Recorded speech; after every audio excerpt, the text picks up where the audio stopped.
clear tu te in zawa in chibai kan book chewa kabula hian brother Anthony biak than para CSC athua ama komna hun kan nei don ani ama sain brother chibai le pian le murna isailen nate ama sai mian thil thayem ya ke hi kum sang za ko sumruk paria ta chongklai khwa ka lo pianga chuan chongklai a hian po kum som kan I thleng chongklai kan oma chuan Holy Cross brother te le father te champhaya khan sari ko kuma school an hon khan champhaya hostela kanau te pani nen kan oma chuan champhaya lekha ga jar chunjom ta Holy Cross school a chumi Holy Cross school akalu chuan mizo school a chongklai a khan pol thum ka zir zo to a KG1 atangin ka tan le a chuan KG1 atangin ma se alian fal de bi kho kha KG2 a khan minda kumlai hol vel atang khan chuan kan nau te honen chuan kan nau te pani khan om ve boka chuan hostel a kum khat kan oma chuan sang ha ko samuriat kuma ka u te pani ko lunale ko jeromate aizola Saint Paul sakal te kha champhain ronom ve ta chuan ka u te ho chuan ka u ho chuan kan om ta in kan lua chuan kum chumi a kum le sang ha ko samuriat kuma po chuan mi in luin kan om le a aizola chuan champhaya chuan chuan somriat pani kuma ke mani in kan saveta venglaya champhai venglaya chuan champhai chuan mani in atangin school chu ka kal veta chuan Paul Holy Cross school a han ka ti hun lai khan Paul sari thleng chaw om ta sanga chu somriat pa nga thleng Holy Cross school a kan kala ke ni ve chau kha chuan somriat pa nga khan high school an hon thei tak lo wang khan champhai high school a somriat paruk atangin school ka kal chun jom ta chuan ma se Holy Cross ke mani in atanga kal thin kha brother te khan Paul ruk kan ni hian hostel om turin min ron som le a chuan ka hostel a te kan le a brother te hostel nge ni warden te pui tran pui pa khan chuan somriat pa riat ruk riat sari chu hostel a chuan ka le ta chuni chu Paul riat kan ni thleng mo riat sari nelo riat ruk riat nga riat ruk zok chu riat ruk kha champhai school a hostel a tang chon ka kala chu ka tet lai ka school kaldan ka anglo chu ni meita amaro chu hostel la om chung khan champhai high school a khan kan kala champhai school chu ala ve angrenga kanin atang chon nai te ni thunga khati hun lai chho song song khan brother te bula ka oma Holy Cross brother te nge ne po hian an ma ni Holy Cross brother zom tur khan min nge ne ang min be sei topa min ti me ang min be sei a maro Paul riat kan hian Paul riat ka zirzo ma de hian tuna kan Bishop Stephen a hi khati lai khan Paris prison ya pui thiam lampang tran hi ka du de uzo ka ti khan ka shrila chuan Bishop khan in nia brother te shril phot lo chuan khamen tia chuan brother te shril kha ka phur angreng khop maya an bula lawom reng an bula om reng thin kan I se wang khan chuan ma se to pa chuan brother Robata kha ka shril ta pui thiam lampang ka kal hi ka du garil ruk de uzo ka ti kan shril khan brother na chuan kan ngoi wanga chuan rei fe kan ngoi nuwa khan chuti ni chuan pui thiam te bulai oma thazo kang a tia chuan ani chuti ni chuan ka tiat kan in lama ka ho ta mo hostel atang chuan Paul riat chu champai school a ka zir zawa champai school a chuan kan zira chuan Paul kwa kha St John school scholarship kon ka zukal ve zoka tuna kan VG Father Joseph lalbiak thanga hi khati hun lai kan di kan nin ka ria khati velan chuan ani hian daisizom tur hen min som na sa chuan daisizom in be sei khan scholarship a jon kan chuk ve a Paul kwa kan I hian ta chuan in kan pot chat chenga minor seminary a iom ti na nge khati lai khan minor seminary pon la ti chia lo apostolic school ti khania Father Augustine te hi an chuak chia ta chuan ke ni kha ke ni ho becha khan Paul so man om lo Paul kwa hian ke le tuna Andrew manga te hi kan oma chuan Paul riat le Paul kwa kha kan om lo la pakwa kan oma chuan thlathum vel kan kalman tia khan kan chuak tahloma te meang kami kum om ho kha chuan ka pa ka na Champhai High School a in headmaster in a du cha kan let chhole me don dia atia hemi scholarship pa kal ka tum khan kan headmaster khan TC te khamin pedu lo mo awi ve le che ni mo minui ve engamo zai lama te sport a te le Paul hemi middle school kan I thleng hian sport lama te ka kal na sang renga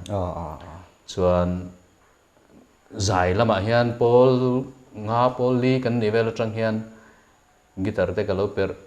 thiam ba ka accordion hi ka tum thin bok ta brother te kan accordion an nei thina hemi keyboard te kan ti mai chi khatero fan chi mo khang khan biakena te Paul hai ka hruai thina no pangte kan ni tangin Paul nga vel kan ni tangin ani chumo guitar ne na mo kami accordion ne na mo khan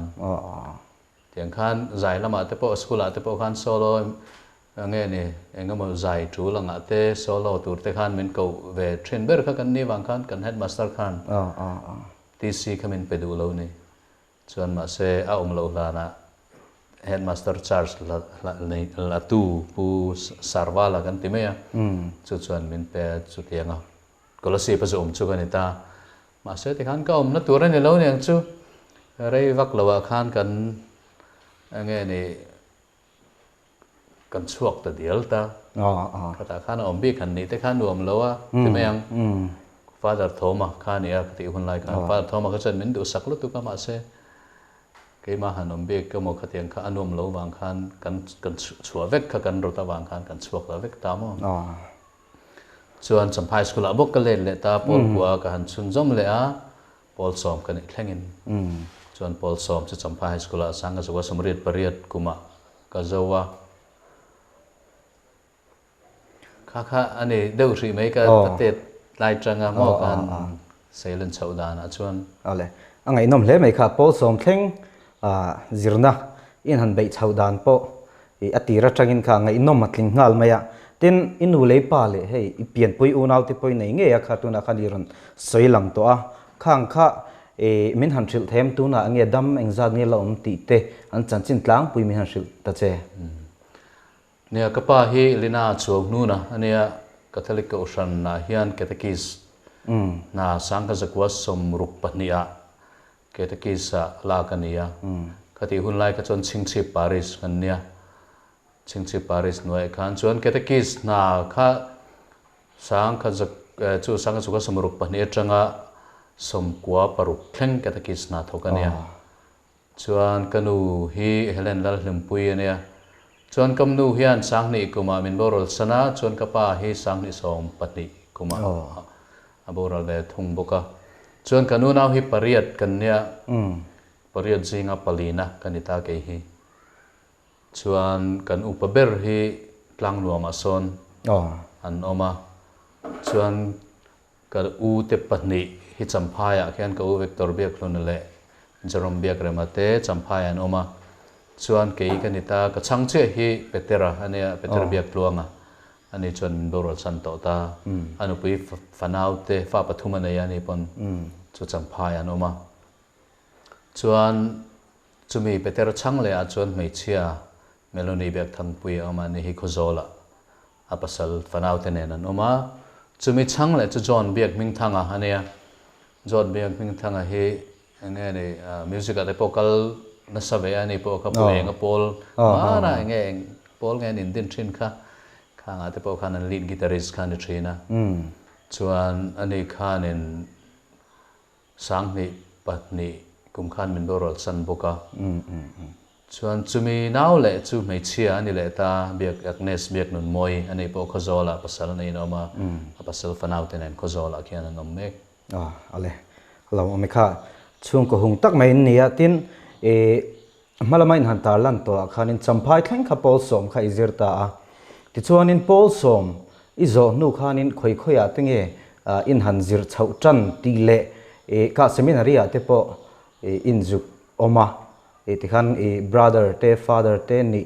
du na ni chak na te kha in ron nei chawa chuta chuanin e nge ni kauna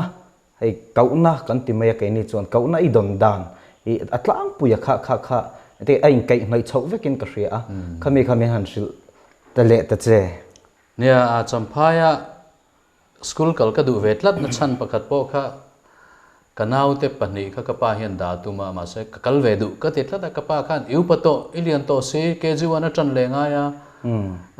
in nakin nu ai la zakang min te ma ra chu ka ngen ve tla ta wang khan min da ta brother te khatianga chongtlai ten local brother te le father te khatiang mel kan mu khan khata trang to khan chan ange khatiang lam panga chan kha cha ka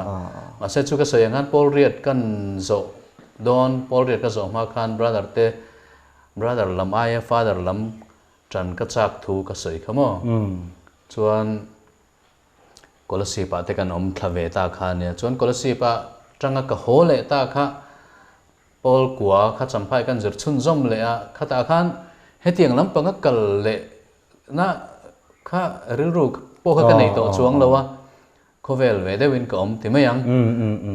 thian te ho nen tiang khan khovel ve takin music lama zai lama ka kal na sa ve a khati hun lai kha chuan ke mani to ka mo kan phak kan to ka chuan pol som kan exam ma lok hian brother Orela khati hun lai khan ani kha brother Orel zo moya good ma boy ma Saint Paul sa te Saint John sa te lo thok to khan ya khati hun lai chu pol som kan ni vel lai khan hemi Holy Cross brother te India rampuma district kan la thita khati hun lai chuan district superior ani lai ne chuan brother Orela kha champhai khan lo kala Sunday a kan in muwa Sunday kan in muwa kha Anthony South India lama lo chuk ve de che khamin tia chuan nia ap lo chuk poi ka ti chuang lo kha ka ti sam ve me ya ma se chu tiangin kala serious le chuang lo wa khalam panga kal le kha karil ru khan om wak lo wang khan ma se ama khan in atu ka khan kar khat hun chung ka peng che kar khat cham do na chumi zoa chuan I ticket te kan bu ka nga ya kar khat nu min thil theingem atia kar khat hun chung khami in pu chana hun ta hana ron petop mai che ni mo ma kar khat nu min thil don nia I local thei don le don lo atia chuan kar khat kha ka in ngai tua ka thian te ho phei hi chuan kal du su it nge I lo hol e wat thawang itlin tak lawang antia kan chu pol kwa le pol som ko la si patang kan ho pol kwa pol som kan I chau khan ko thana te thalai te kan in mang viau chung khan nge ni khovel thil ang deu ti me yang yang khang lama te phan ka kal ve ti me lo mo helam pang ko than rong bol in pek na lam pang ka karil ru om tak lo wang khan I kal thei chuang lawang te khamin te ka chen te pon ma ra chu ka kalangi ka ti ta chuan pol som kan han exam zo result chu man khati hun lai ka chuan Mizoram school kha ange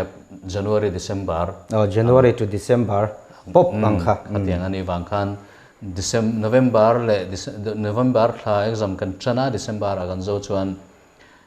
result kha February March vela chok thin kha ni mo chuan December ni somni paruk Christmas tu nia champhai ka chu santa brother te khan Bangalore panin min shwai tlata chu khatia ka zom le ti mayang ama chuan chu garil ru kha chu tiang lampang akal ka du na ru kha chu ka tet lai tang dei to khana ne ma se khatia kolasi pa te kan jukal le kan ho lai khan khami ka tum na kha chu abo to ti mayang ma se chu bra ore la khan mi ron som le ta ni chu katia min som le khan chuan ka kal ta chuan salema orientation state chang local khom to ho khang ho nen khan kan zuk fin ta orientation kha kum khat ni thin kha ke chuan thali angvel kan ka nei ni chumo chuan salima orientation chu nge kum khat chung en chin na ang ani chu come and see program mo chumi om zia chu alak lo izuk join ti na ni mo June thla an bulan chan kha ke ni chuan December ra ga zuk join ta chaw ni chuan chuan hemi ke mani Holy Cross brother te training na mun sang khan ka zir chhota salema Paul som pakhat le som pani sang zakwa somriat pakwa atanga kwa khat kha Paul som pani ke mani school Salem Holy Cross Matriculation Higher Secondary School ka zirta chuan Paul som pani ka zir zo sang nei ana ka zakwa som kwa pa khat kwa ni kum khat chung kwa ni khulam kum chiara chuan nge June atanga March katiang khan pre-novitiate Chennai tin ka kal leta chuan pre-novitiate kati lai chuan Mercy Home chumi Mercy Home chu missionary SMMI kan tia Salesian Missionaries of Mary Immaculate Sister Hoina home angeni disabled ho mo in le lo nei lo ho no pang section an nei a chuan mi pa le mai cha section rang le ta ka tiang muna chuan kum khat ka thok ta chuan chu kwa khat kwa ni ani ta kwa ni June thatira novitiate ka lut ta chuan novitiate kha kum khat chung ani le ta novitiate a year ka ta novitiate kan ka lut ta chuan somkwa sanga zuka somkwa pathum me ni somni pakwa thutiam voi khatna kalabeta chuan chutia thu ka tiam nu chuan thutiam kalak ve nu chuan somkwa pathum atanga somkwa parukha Loyola College Chennai BA ka zir leta chuan BA ka zir zo nuwa kuaruk atanga kuariat kha selema ke mani Holy Cross Brother Paul Zam tura local ho en kol na muna assistant angin regency kan timayak khatiang khan kum ni ka oma sang hasukwa sam kwa paruk atanga kuariat chuan hemi kum ni chung hian MA kha ka zir bokta chuan MA te ka zawa chuan sang zuka samkwa pariat May June thla tanga sang ni pakhat April thleng Pune ya philosophy le theology zirin kaum le a chuan Pune ya ka zirzo nu sang ni pakhat kum chu February March thla kan zota April May sang ni pahni May ni som niya final tu tiam kalave ta mo dam chung ta na hemi nun nung tura in pek na aniang chu tu tiam chu kalata sang ni pani kuma ale aro pui khop mai kha in zir chaudan po akong athuya society rang hian noma tuna hianin eng congregation tak nge izom ti le nang mani congregation hianin Mizoram hianin mun hi engzak nge in nei ti te min hantril thayam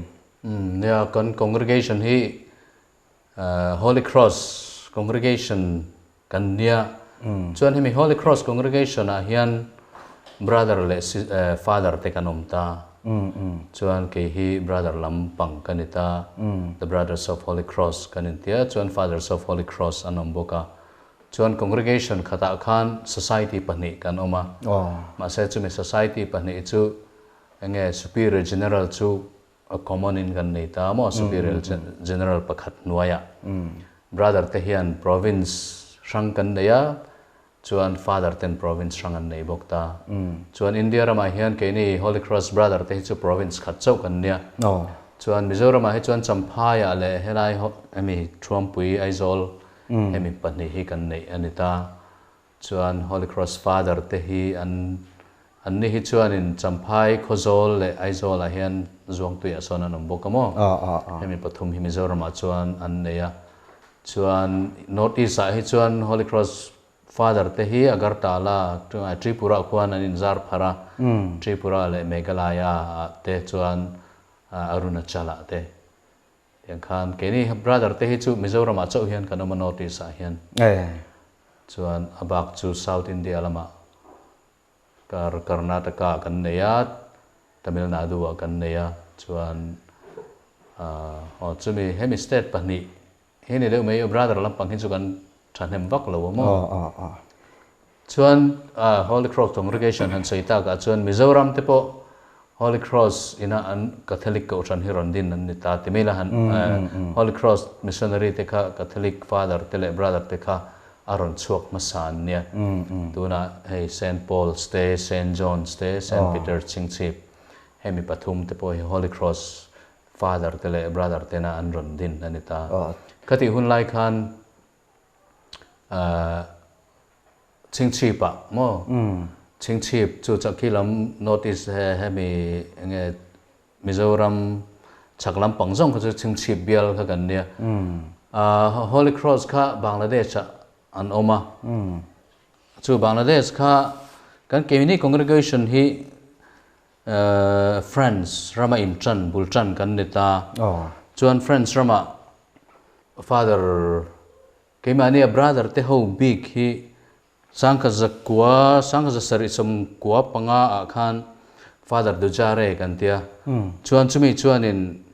chu French Revolution nu loka khan friends ramvel kha nge ni French Revolution khan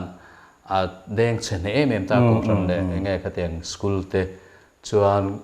nun mumal lo dewa om chho lai khan father dujare chuan in nge ni volunteers te meang mi pa ho school he ka kholaya no pang vei wak mei mei te khateng zirtir tur khan langwal volunteer ho kha a hui khom train ani chuan an ne ho khan no pang ho chu an en kan nge kholai wak vei wak zirna mu mal po nei lo kal ho kha an en kol thina chuan sang sasari sam kwa panga chu father dujare ho chuan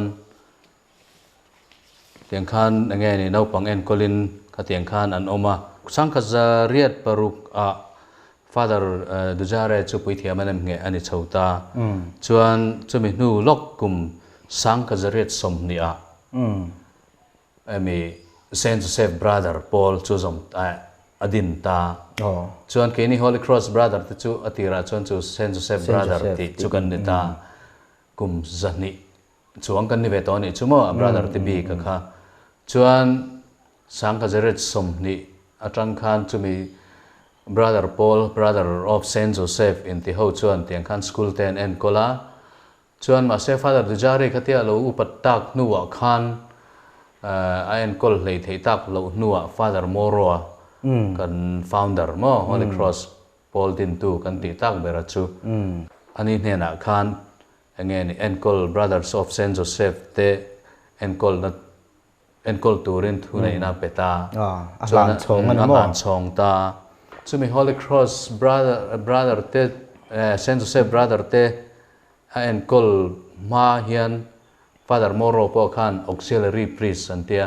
pui thiam te khatianga hun sang sanga diocese po ni chi alo congregation ang po ni chuang lo khatianga pui thiam te aptul na huna pianga pui tur Paul kha alo anei ve thota chumi Paul te pui thiam chung ho le Saint Joseph brother ho chu father moro chuanin sangkha zariat som thum panga a hruai khom ta chuan chu ta tang chuan chumi France mo Paris atanga lalutuk lo lavak lo lema ti huna chuan street pakhat ti mela mun pakhat sangkrua antia chu Holy Cross ti na ne meita chumi mun aveng ming ane chumi chumo a Paris ming chumi Paris muna chuan kami brother tele father te chu Holy Cross Paul ang chuan azom khom ta khati hun lai khan sister te anom ve bok ta Marianite sister Father Moro ana adin tho chumi sister tele brother tele father te khami society pathum kha congregation pakhat angin ani khanin siamatuma ma se ami canon law khami kan ko shandana khan khatianga father tele brother tele sister te congregation khata kha arem lo wang khan sister te chuan om shangta superior general shang nein ma se ke ne brother tele father te ro chu superior general pakhat nuaya brother tele father te chu chumi sangkazariat som thum panga tang chuan kanom khom ta ni chu kan congregation din tu Father Moro hian kan congregation symbol atan cross le anchor cross le thirchak ai he ta kan muang hian cross le thirchak ai hi athanga space unica ti anoi hin in siak thina chumi om sia chu kan be sei na chau ti na ni ya cross chau hi kan be sei na ni ti na ni chuan ministry sang te thokin om maila kan in nga na lai mu ber chu cross hi ni ya kan founder hian cross kaltlang lo chuan lallukhum a om thei lo ti hi athupui ani a chu wang chuan ke ni a fa te po hianin chu cross chu ngai na taka vuana nget taka kan in thun be na na mang turin min dua chu cross chu chuang takin ke ni Holy Cross member te po hianin kan ngai na in chu cross chu kan in nga na ania chuan ministry sang te kan thoka ka sei to ang khan ke ni Holy Cross hi congregation pakhata society pani kan nia amaro chu constitution thumun kan nia superior general po athumun kan nei boka chuan na sang kan thoka kan sei to ang khan cross kaltlang hian cross kaltlangin pathian rong kan bol na chu huaisen takin har sat na le buaina mang an nakara po kaltur kan ni ti hi kan founder in min thil chiang em a kan ministry zong a hian mi teril ru le ngai tu ana a rin na tua an thin lung ti wara phur taka na thoka cross zara be se na thar petur le tu mi te an nunna siam sak tu be se na thar siam sak tu ni cheu turin kan congregation chuan min dua chu kan tumboka chu tiang tur chuan kan mission a po na kan thoka mi te hne na rin na tu kai hruai tu le chu an thin an hriat na mei ni lovin an thin lung ngai tu ana thlengin hey education lama te kan kala kan education kan zirtir na po hian mi te an ril ru chau kai hruai lovin an thin lung kai hruai kha kan tum pakhat ani bokani chuwang chuan mi te kai hruaya thataka nung turin kan congregation hian chu dan chu thupek chu min pe a chuan thanhem ngai takami te pathian hriat tira a hmangai na thu zirtira khovela pathian ming le pathian ring tu te an lo tam deuh theina tura pathian hmangai na le chu pathian leinat na angil neina hriat tir chu kan tumber ani chuwang chuan kan na thona hian kan enge ni kan founderin chu ti turin min dua enge kan na tho kongtin renga mi te tan zirtir tu nia mi te trong trai đàn zirtira tidam tu annun kai shwai tu ni turin kan congregation hian min phuta min du bokani chumi ni wang chuan ke ni Holy Cross pui thiam tele brother te hi ange ni vision pakhat tum pakhat nei in kan oma congregation pakhat nuaya kan oma wangin chuan tuna hian ko san kanan lo kan tia ko san dan hianin tun ma hun rei tak chung kha brother te hi hemi congregation pakhata pui thiam le father te le brother te oma hian brother te hi superior general anni thei ngai lo thina ma se tuna kan Pope Francis a hianin brother te po superior general anni thei tawng ti kha mei kha sang ni som ni pani mei kha khan apuanga chumi apuan nu lo ka chuan ke ni congregation po hian chapter kha kan neya chumi chapter a po chuan ka zuktel veya chuta chuan kan superior general atan brother Paul Bernezik kan thlang nge ni chu ke ni Holy Cross kalphung chu ani e abeng war thla khop mai tikha chuanin mi poite poina kan hriat chak de unwangin nge Holy Cross a hian brother chi anoma father chi anom ti te po kha tikhanin a chiang viavin ka hria le azau zokin tikhanin in society anin zar phar dante le alodin chau dante tikhanin kan han hreta a tin kan han hriat chak le pakhat chu khoi rama te hianin nge ni in society nang ma ni congregation hi inin zar phar ti hi menshil thei chuan ne chu ke ni kan founder khanin Holy Cross Paul khatia an din ta ka khan athupui bera chuan missionary culture mo kan omna huna pianga mi puite ko san le khotlang nge ni ramtan nge ni mi te pathian ne na hruai ti khani ta missionary kal kha ama pona du em thina chuti ma se ama kha ho tu berani si wang khana kal theilowa chuan USA kumi tuna India na akhuan pui thiam tele brother te tira sister te tir bokta Algeria tir ma saber jok Algeria tira chumi zo USA a chuan Canada chuan Bangladesh a hian the sweet ho kha sang kha zanga som kwa vel hanan local to a ma se nuna har sat lu to ka wangin an let le ta an nge ni an chun zom theilowa chuan sang kha zer som nga pathuma chuan Holy Cross kha nge ni Rome khanin congregation anga pom turin temeyang khatia congregation anga min pom theina tur Paul Puitlinga pom theina tur khan bang khati hun lai kha chon East Bengal te ne ta East Bengal a nge missionary te itir chuan Holy Cross hi congregation Puitlinga Roman kan pomang ti khan Roma changin mo chuan Father Moro Khan in Bangladesh chuan brother tele father te chuan sister tenen group khat kha tir ta chuan sangkha zakwa sangkha zare som nga pathuma Bangladesh chuan anron lut ta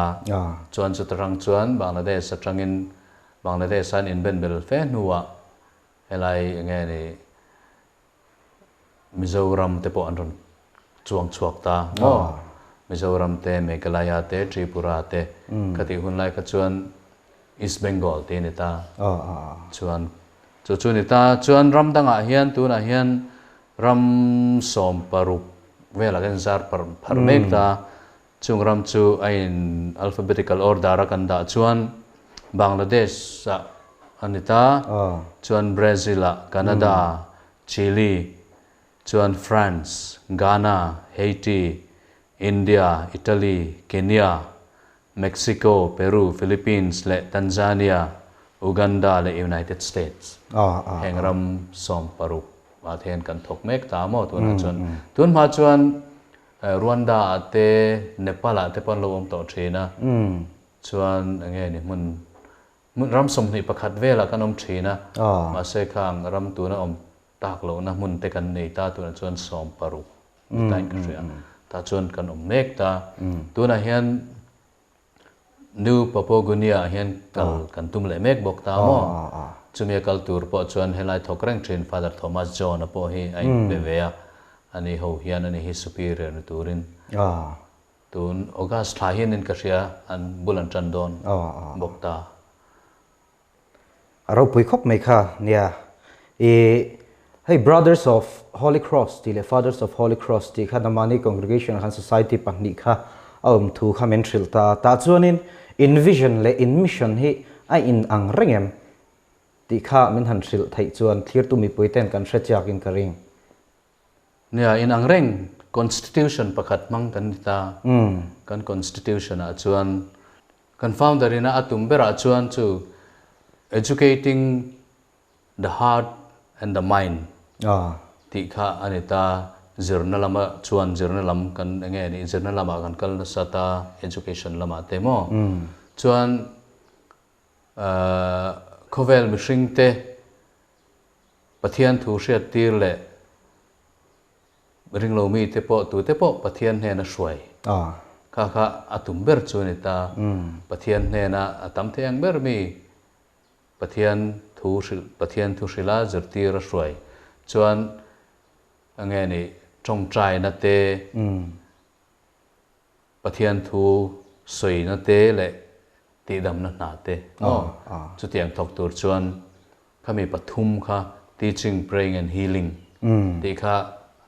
kan thim pak kan ange ni kan na tho chu ni ta chumi preaching ange pathian thu arong bol na te zirtir na te le ti dam na te kha chrang in kan thok ta ke ne brother te bi ka chuan chu ke ni chuan in education lam ange school te kan nei ta chumi ba ka chuan hemi ange ni street children and call te mo nu cham chom na kan ti meng chu khatiang lampang chi mo social work nam ange ni nu le in le lo nei mu mal lo and call na mun khatiang kha kan nei bok ta chuan ke ni Holy Cross zing a hian hei heta alem kan muang hian brother hi brother Andre ni ta brother Andre hi Holy Cross ina saint kan nei chun na ni ta tun bit muna kan founder po hi saint ala ni lawa blessed ani me ka tu na hian mal som kan ti kami saint status ma umber tu na hian kan founder hi saint ni tur chuan miracle pakhat hi kan la ngak me ka chuan brother Andre hi sang ni som pani kum pani tan ka ria ta khan mi thiang le ma puan ani ta mo chuan tiang chuan ya kan thil tum bera chuan chu pathian thu kan thil dana khan pui thiam te le brother te po chuan tu na kan founder te khan mi ahun like atang to khan Holy Cross si brother te le father te hi atir kopzel thin ta ne chuan a theina huna pianga sister te po an tir tel thin bok ta ma se huna local jail sister te ro hi chu kan kalna mun tam tak a hian ange ni kan tho ho na kha tun ma angin sister te ne chun atam vak ta lo ta mo ma se father te le brother te chu mi kan kalna mun piang hian tho ho hi kan tum thina ma se tu na hian brother te India ram be ka chuan kan claim awang hian father te om na mun piang hian kan kal ve thei lem lowa ale tin hemi Mizoram iron chuan chua ma hian mun rang ilo om kualin din hun poi mo tak te poi lo chel toin kan ringa chung i din mun lo chel to te chu min han hril them ne chu sang ni pakhata jog ni chin kan sang ni pani ka te final tu tiam ka lak khamo sang ni pakhata final tu tiam ka lata chuan sang ni pakhat final tu tiam ka lak zo vele tang khan Chennai assistant director in ka ta ke mani formation house kan tia mo brother ni junior brother kan tiang chu college lai ho en kol na huna chuan ma se khami formation lama thok tur khan zirchun zom turin min tia ho tu ten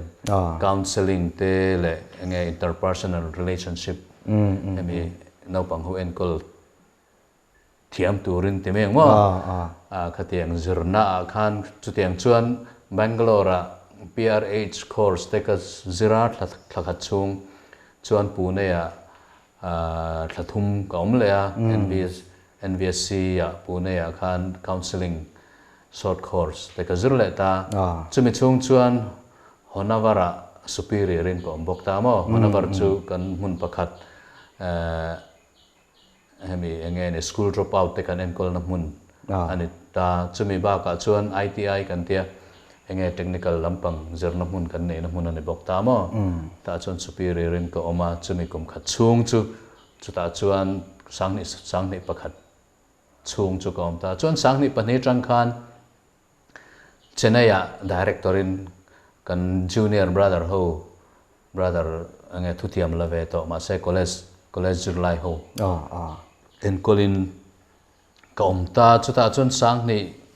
patni atanga sangni panga thlengkha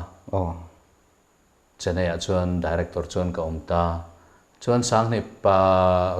panga atanga sangni paru kha Bangalore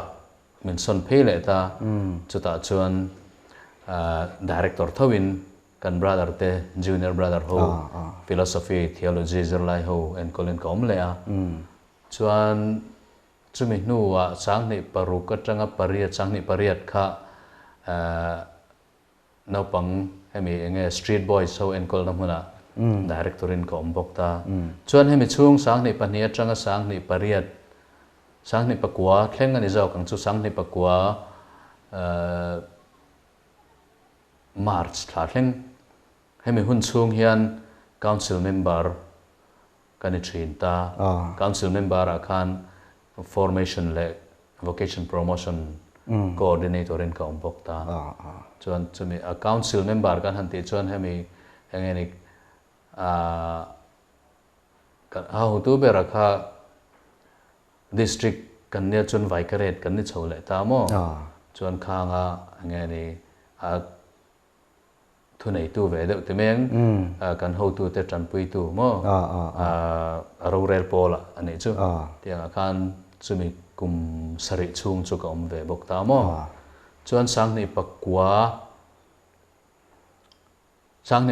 tanga sangni som pakwa kha champhaya ka om ta principal kania chuan superior kani bok ta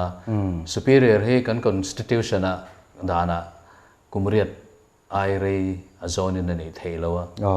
chuan champhai ka choma khan kumni Whitefield chu emi englo no pang enkol na huna kom lai chuan community superior kha kani bok ta mo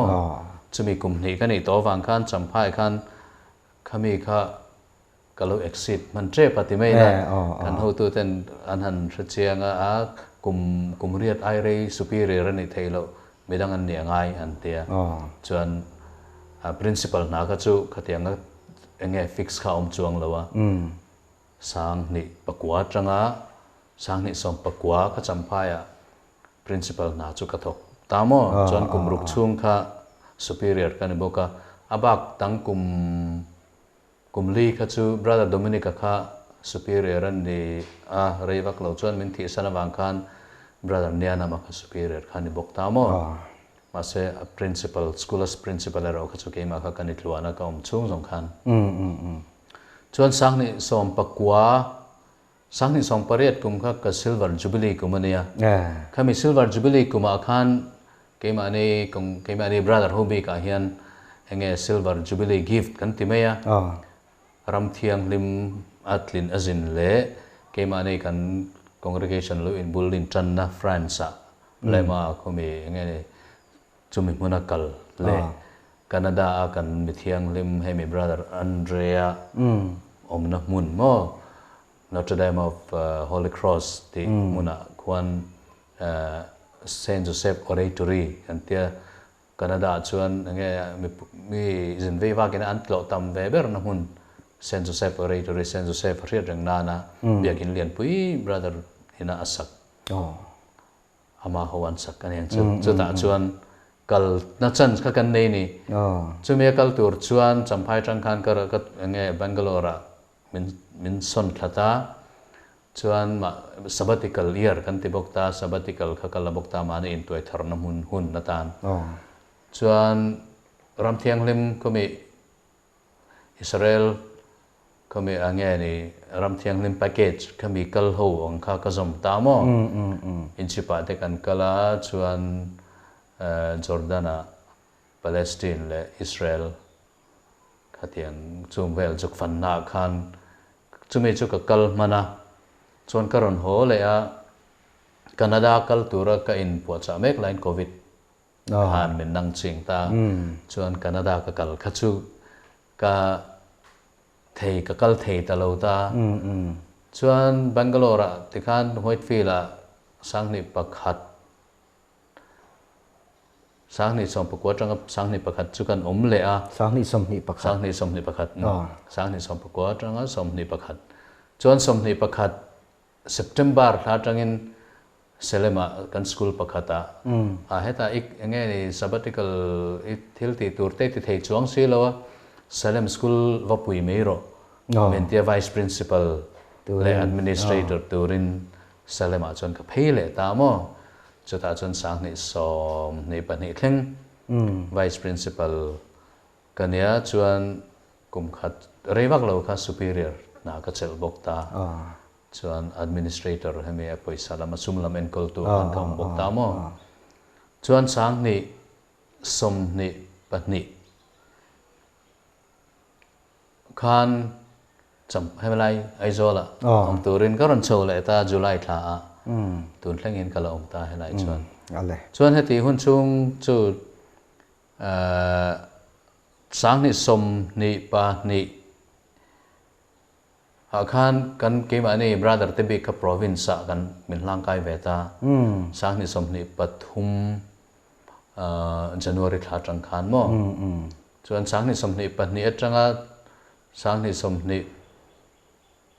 pathum me thla thleng sang ni som ni pali me thla thleng ani chu zoka khami chung zong khami chung khan vice provincial na ka chel boka aro pui khop mai nia sang ni som ni le pa ni July thla heta Mizoram eron chuang chhole he tinglai hmuna nge ezol thuam puya ta chuanin hei kumni ang vel zen zon chu ipum chi angani a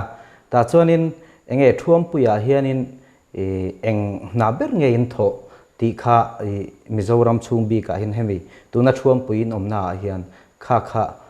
soyarem chuan mi han hril le ta che nia helai kan nom tun thuam puya hi chuan school hi kan na pui beran ni ta chuan school helai school hi sang ni paria ta bultran kha ni ta brother Orel tele kan brother dangtena bulan chan ania brother Robert te brother Dominic te chuan school hi ti han kan ange ni kal chho ve mopa chuan school hi kan na pui ber chu ani meita helai thuam puya chuan helai thuam pui khochung nau pangte le mun thang nge muthia tanga local te pon om ve ya chuan bong kon lam te po tiang khan kan nei ve nuala pathian khongai na zara nau pang te po ti hian kumin hian zaruk le somthum borvel kan nei ya tam hle me chuan chune hetia malak zel kan tuma helai apo tuna hen school building te po kan sathar meka chuta chuan nakina chuan tuna nge kan school building te kan sak zo thei chuan nge ni higher secondary te po kan la hong le ang ti kha kan tum dan chu nia nge ni than chho zel te me chuan ka pha kang to ka tok in ko ran lama te po kan pui ve boka helai Saint Thomas Paris noi om kan nia ma ro chu zuang tui sami mon na venga son Holy Cross Father ten school an nei ve boka school ba ka chuan a biak in chuan en kol boka substation ang chuan ina mo ma se father ten an thut chila so lai chuan kan in khoma chuan Sunday school a hian superintendent ang 10 minom tira ve a chuan puitling lam Sunday school te kan zir tir ve boka ti khan kan theang angin helai muna chuan na chu kan thok ve ni ani chuanin hetiang lai muna thuam puya in school en kola chuanin I polling zat thlenge tun dim huna hian tuna hian Paul som thleng kan neya ke chuan atanga Paul som thleng chuan Paul som hi a batch ka en lo jon ka chiang mai thin lo a batch ngana vel din ka ria a batch teng khan sang ni som pasari kum khan top 10 a te po lang kan nei ve mo top 10 a khan pathum na Mizoram puma pathum na te kha kan neya helai kan school atang hian chuan sang ni som ni pani batch kha batch a som na top 10 a lang phave che kha kan school no pang hi ne boka along khop mai school thata kan nge ti chu chiagin ka ria le te khanin ei itu soya trangte in ha thodana trangte khanin mitam tak kha a inspire thayani ti kha kan ringa chuwang chuanin in society lo zom ve du te hi an lo omr khiau theya kan thalai te zinga po khang anga khanin nge zom ve du ta se antan eng tiangin nge kongkal mangkhan thelo theya kha he kan in kom na kal tlang hianin in society lo zom ve du tan eng tiangin nge kong ko mu dan te omem ti kha min han sil thei chuan tuna hian chu kan brother te kan senior pani in min boral san to tuna hian kamal ang reng viawa kan brother dek nang te an lo chuak bok nen min zom du brother aron tang du hi temela katianga tlang pui thuin kan lak dana hian Paul som zo hi kan lata Paul som an zo nuwa amo Paul som pani zo emo bi e zo te po ni se katiang kha katiang lampang lo enge ni pathian rong bola nun pedu anom chuan katiang kha kan in hong saw ma tuna po hian ke ni brother te ho po tun aina sa zok hian vocation promotion hei no pangte min ron zom tura som hi I war le zualang kan tia chu wang chuan kan school ang te po katiang tang du ang chi atam the ang ber kha an local hi kan duwa tran pui katianga mi harsa te po anom chuan ke mani catholic koshan mia katianga enge ni Paul riat atang ang te pon katianga tui chho tura kan be sei kha chu le kha journal ma te po tran pui te po kan in huama mo ma se helai ai zol phun ai chon hostel te kan nei lo wang hian khami hostel a hanin da te kha kan la thei lem lo ma ro champhai ki chon hostel te po kan nei mo chon champhai kan hostel no pang te po hi ti hian Paul ria ta chang te khatiang lam pang zir du ke ni Holy Cross tan chau po ni chuang lo pathian rong bol tur in pedu shim te khatiang tan po khan champhai kan hostel te khi khatiang khan kan mang na sa mo khatiang in pedu anom ka chuan enge ni school fee le hostel fee ang te po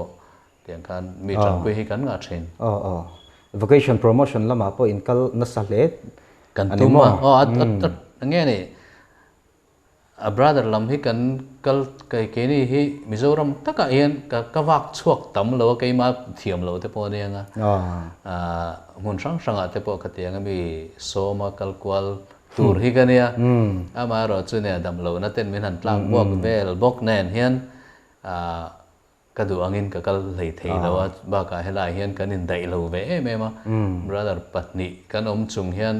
achang chon ke ma chawom chang hi ka nga bok ta khanga han kal san han kal chua te kha lo har sa chuan Mizoram atang hian atiang lam panga kal du hi enge ni kan thanem lo te me lo mo mundang angin mundang te po tu na chuan ne